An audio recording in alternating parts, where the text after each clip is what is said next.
Against the backdrop of the increasingly depressed economy in mainland China, the Chinese Communist Party, or the CCP's African strategy and painstaking efforts may be completely in vain and face the outcome of losing both human and financial resources. Last month, Chinese Foreign Minister Wang Yi announced in a video conference at the 8th Ministerial Conference of the Forum of China-Africa Cooperation that a total of 23 interest-free loans by 17 African countries to China would be forgiven.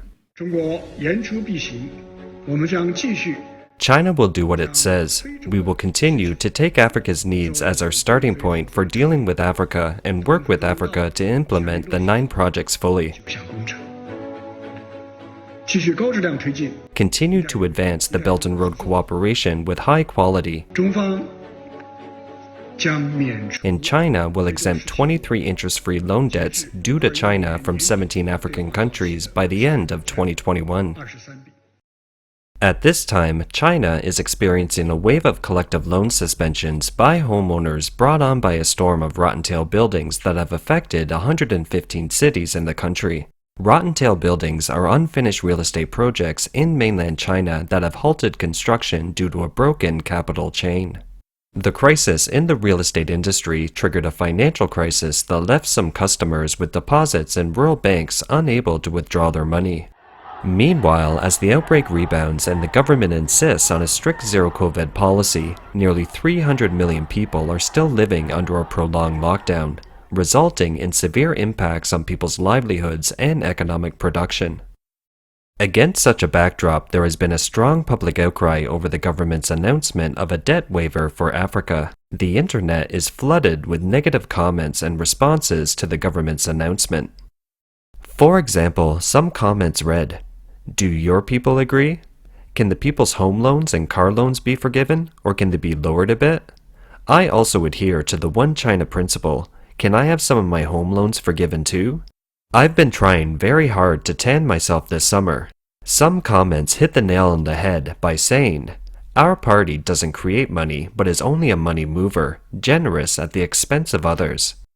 Another one wrote, "African students are receiving subsidies, free tuition, and living in single-room dormitories while our own children are crowded in 8 and 10-person rooms and aren't allowed to complain." Since 2006, China has offered scholarships to assist African students studying in China. Citing official data, Chinese media reported that China pledged to provide 30,000 and 50,000 government scholarships to African countries at 2 summits of the Forum on China-Africa Cooperation in 2015 and 2018 respectively. This netizen doesn't yet know that a dormitory for 10 people is already considered nice. Look, this secondary school has started a warehouse-style dormitory. Look, this room is for 80 people. Supplies are stuffed under the bed to the brim. There is only a little bit of space for children to rest, and it is very inconvenient to go up and down. The ceiling height of the dorm is this much. Look, when you enter the room, you can smell a strong smell of paint. The paint on some of the beds hasn't even dried yet. There are so many people in the dorm, but there is only one washroom at that end of the room and another washroom at this end. The rest of the room is all packed with beds. It costs $2,900 for each school year, and this is where children live, with beds next to beds, and such a small window.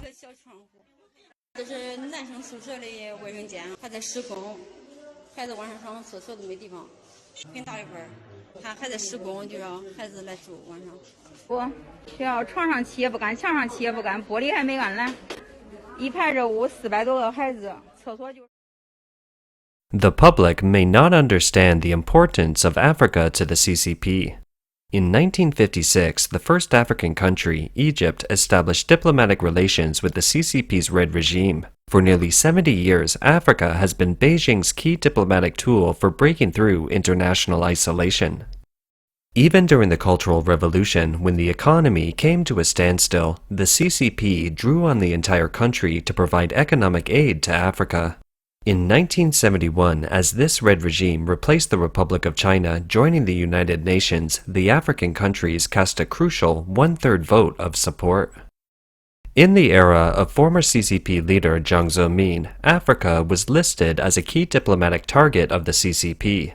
In the 1990s, China used provinces as a division of responsibility for investment in African countries.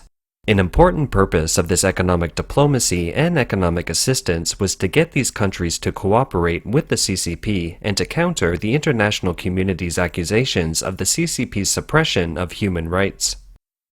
Jiang Zemin once said, "Africa has 53 countries, which account for about half of the non-aligned movement and nearly one-third of the UN member states.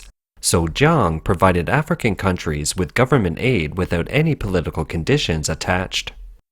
This so-called no political strings attached refers to aid from Western countries. In Africa, most countries don't have sound democratic institutions, and some have rather authoritarian governments. Western countries want to learn from the successful experience of the Marshall Plan and add some democratic reforms and other conditions to their aid. This naturally touches a nerve with the governments in power. As such, the CCP-style aid policy was more to their liking. As a result, many African countries have fallen in line with the CCP on major issues. From 1999 to 2002, the CCP manipulated such third-world allies to successfully block U.S. motions on the deteriorating human rights situation in China at the UN Commission on Human Rights. These countries later used their votes to kick the U.S. out of the UN Commission on Human Rights, leaving the U.S. without a voice for a long time. By the time of Xi Jinping's era, China has been increasingly isolated in the international community, and since the Russia-Ukraine war, the West has stepped up their efforts to confront the CCP, and a strategic encirclement of the CCP has been formed. So strengthening the penetration and control of Africa can strengthen the CCP's confrontation with Europe and the US. During a visit to Taiwan by Speaker of the U.S. House of Representatives Nancy Pelosi in early August 2022, officials from several African countries came forward to condemn the U.S. and openly support the CCP. Chinese state media quickly reported on the support from African countries. An article published in China Daily has a headline that reads, "Africans see through the American gimmick of Pelosi's visit." In addition to international votes, the African continent has cheap labor, natural resources, and critical military locations that Beijing needs to realize its great power ambitions. Western countries such as the US cannot compete on a level playing field with the CCP without equal environmental, human rights, and labor conditions. Since Xi Jinping became president in 2013, he has launched a Belt and Road economic strategy to export China's excess capacity, primarily in infrastructure projects such as hydropower, airports, ports, and railways. By the end of 2021, the African Union Commission and 52 of the 53 African countries that have diplomatic relations with China have signed cooperation documents with China to build the Belt and Road. According to a study published in May 2022 by the American think tank Carnegie Endowment for International Peace, China's economic footprint in Africa has now far surpassed that of the US, with China's trade with the continent exceeding $250 billion in 2021, compared to the American $64.3 billion in trade with Africa. Henry Sanderson, the executive editor of UK-based Benchmark Mineral Intelligence, said Chinese companies operating in Africa are investing so rapidly in lithium mining that China is expected to control 75% of Africa's lithium mines by 2030. Lithium is mainly used in electric vehicles. Africa has become a large market for China, and many African trade deficits with China are high. According to Chinese customs data from January 1st to March 31st, 2022, China's imports from Africa were $29.7 billion. Exports to Africa for the same period were $35.16 billion. From January to July this year, Taizhou exported a total of 5,631 second-hand cars with a value of about 860 million yuan, or nearly $126 million. Last year, only more than 3,800 vehicles were exported. The main sales places are the Middle East, Eastern Europe, and Africa. China has also become the largest creditor in Africa. The Chinese media reported that China's total African debt reached $145 billion by the end of 2020. Beijing is essentially using African countries as its source of raw materials and energy, trading back these energy and minerals with large exports of industrial products, without being grounded in assisting African countries to develop smelting and high industrial value-added production systems. In addition, Chinese investment in Africa in the last decade has also shifted to data centers and smart city initiatives. Communist data centers and networks are scattered along the outer edges of the African continent. Beijing's presence occupies almost the entirety of sub-Saharan Africa. While China doesn't have the most advanced digital technology comparable to that of the US and Europe, communist technologies such as Huawei's equipment are sufficient to capture the African market at an aggressive price. If China's economy hadn't slumped rapidly in recent years, it would appear that China's economic strategy in Africa could have continued. However, since the beginning of the Sino-US trade war, the good luck of the CCP has begun to come to an end. With the rapid economic downturn, the CCP's credit in Africa also began to gradually dry up. This was clearly evident last year when the China-Africa Cooperation Forum 2021 was held in Senegal at a much lower level and scale, with Chinese President Xi Jinping attending by video. Only 5 African heads of state showed up. Yet 3 years ago in 2018, when Xi Jinping hosted the 7th Forum on China-Africa Cooperation in Beijing, it was a different story. African countries, including 40 presidents, 10 prime ministers, 1 vice president, and the chair of the African Union Commission, went to the event, highlighting how important it was to African countries. After more than 2 decades of Communist Party operations in Africa, the result is that not only is Africa still the world's most impoverished continent, but many countries are poorer than they were 2 decades ago. Some countries are already in serious debt crises. For example, according to official government data, in Zambia as of the end of 2021, the country's total external debt was US $17.27 billion, of which nearly $6 billion was owed to the CCP.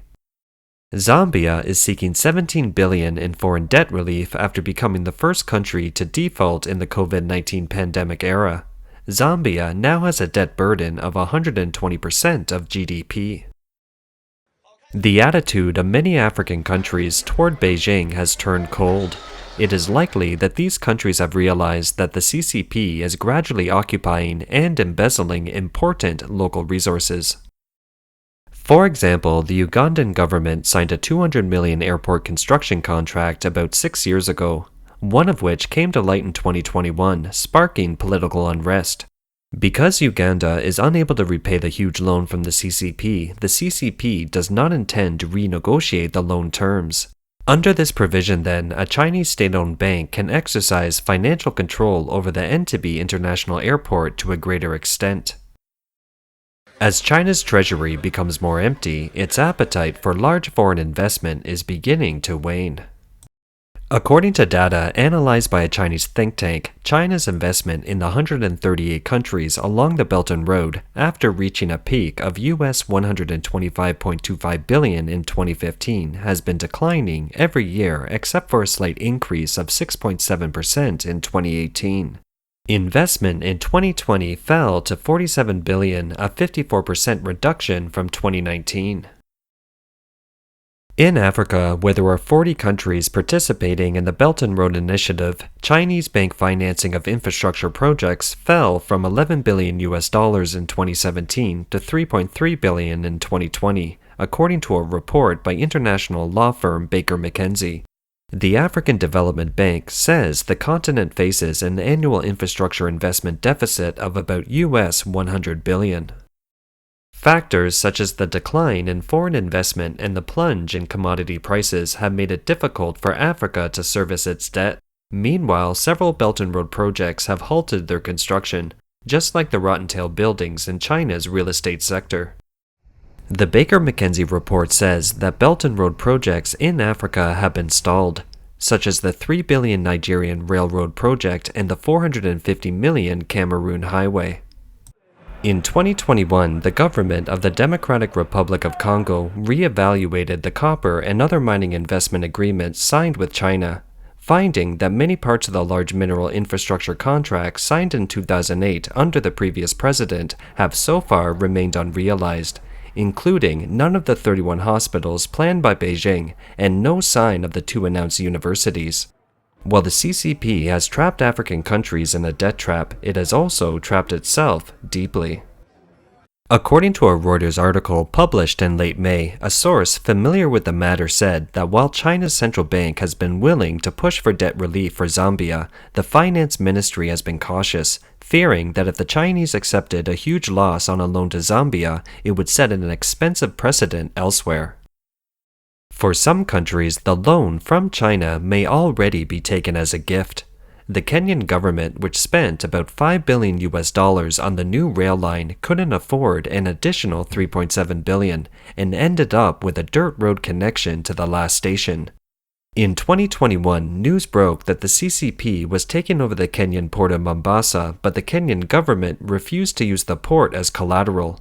The government stated that the port of Mombasa would not fall into the hands of the CCP, even if it defaulted on its payments. In August 2022, this country held a presidential election in which the railway became a hot topic. It isn't yet known how the newly elected president will solve the debt problem with China. If Kenya insists on defaulting, there is probably not much the CCP can do about it. Imagine would Beijing send a few warwolves and aircraft carriers to foreclose and repossess? Some countries in Africa are borrowing again from China when their debts are due, paying off the outstanding debts with new debts and borrowing again to get by. Does the CCP have the guts to stop lending to them? What if these countries turn against it and get on the team of the US, Europe, or Taiwan? At one point in January 2019, Beijing quietly wrote off Cameroon's then $28 million worth of debt, not wanting anyone to know. After the Wall Street Journal revealed the matter, the Chinese government had to disclose what kind of deal it had reached with Cameroon. Hua Chuanying, a past spokeswoman for the Chinese Foreign Ministry, told CNN that China agreed to forgive Cameroon's interest-free intergovernmental loan that was due and unpaid as of the end of 2018. According to the International Monetary Fund, Cameroon's total debt was US $10 billion, about a third of which was to China. The Chinese media underplayed it and in a crafty way, falsely telling readers that it was fake news. Now, China's foreign ministry publicly announced the forgiveness of 23 debts of 17 African countries, which also has the sense of a last resort. Sober Chinese people all know that many African countries have already figured out several secrets to receive money from China. One of them is One China, Taiwan is part of China.